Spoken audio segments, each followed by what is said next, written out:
Classification में आ जाते हैं internal stakeholders, external stakeholders. यार इंटरनल स्टेक होल्डर्स वो लोग होते हैं ना जो ऑर्गेनाइजेशन के अंदर है या सीधा उसके ऑपरेशन, डिसीजन मेकिंग या एक्सेस में इन्वॉल्व होते हैं, सक्सेस में इन्वॉल्व होते हैं। जैसे शेयर होल्डर्स हो गए, ऑनर्स हो गए, डायरेक्टर्स हो गए, मैनेजर्स हो गए, एम्प्लॉयज़ हो गए।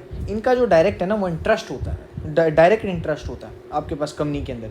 ये कंपनी के परफॉर्मेंस, प्रॉफिट के लिए फ़िक्रमंद होते हैं क्योंकि सीधा असर इन पे आएगा। ठीक है, अगर कंपनी के प्रॉफिट्स इंक्रीज़ होंगे, डिविडेंड इंक्रीज़ होगा, शेयर होल्डर्स को फ़ायदा है। जितने डिविडेंड इंक्रीज़ होगा, बोनस बढ़ेगा, एम्प्लॉयज़ को मिलेगा, डायरेक्टर्स को मिलेगा, डायरेक्टर्स की रिम्यूनरेशन बढ़ेगी, तो इनको डायरेक्ट फ़ायदा है। जिन लोगों को डायरेक्ट फ़ायदा होता है, डायरेक्टली इफेक्ट हो रहे तो वो इंटरनल स्टेक होल्डर्स हैं। वो एक्सटर्नल स्टेक होल्डर्स वो होते हैं जो ऑर्गेनाइजेशन के बाहर हैं, मतलब यानी daily operation, day to day operation में पार्ट नहीं होते, लेकिन ऑर्गेनाइजेशन से इफेक्ट होते हैं या ऑर्गेनाइजेशन को इन्फ्लुएंस कर सकते हैं बाहर से रह के।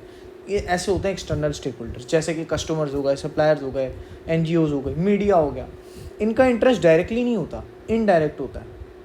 मिसाल के तौर पर कस्टमर को जो है क्वालिटी प्रोडक्ट्स चाहिए होते हैं, ठीक है, गवर्नमेंट तो टैक्स कंप्लाइंस चाहिए, ठीक है, एनजीओ को जो है एनवायरमेंटल इम्पैक्ट देखना होता है, तो वो सारी चीज़ें देख रही होते हैं, तो वो एक्सटर्नल स्टेक होल्डर्स होते हैं। ठीक है ना, वो गवर्नमेंट देखती है कि ये टैक्स कंप्लाइंस कर रही है या नहीं कर रही। ठीक है, तो ये जो होते हैं एक्सटर्नल स्टेक होल्डर्स हैं, बाहर से ऑब्जर्व कर रहे होते हैं। बाकी इसको आसान तरीका यही है कि वो लोग जो अंडर या डायरेक्टली इन्वॉल्व होते हैं और डायरेक्ट इंटरेस्ट है तो वो इंटरनल है। बाहर, और जो लोग बाहर से इन्फ्लुएंस करते हैं या बाहर वालों को कोई इंटरेस्ट होता है, ठीक है, या ऑब्जर्वेशन के लिए कोई भी बाहर से बंदा आपकी ऑर्गेनाइजेशन को ऑब्जर्व कर रहा है, वो एक्सटर्नल स्टेक होल्डर है। ठीक हो गया ना।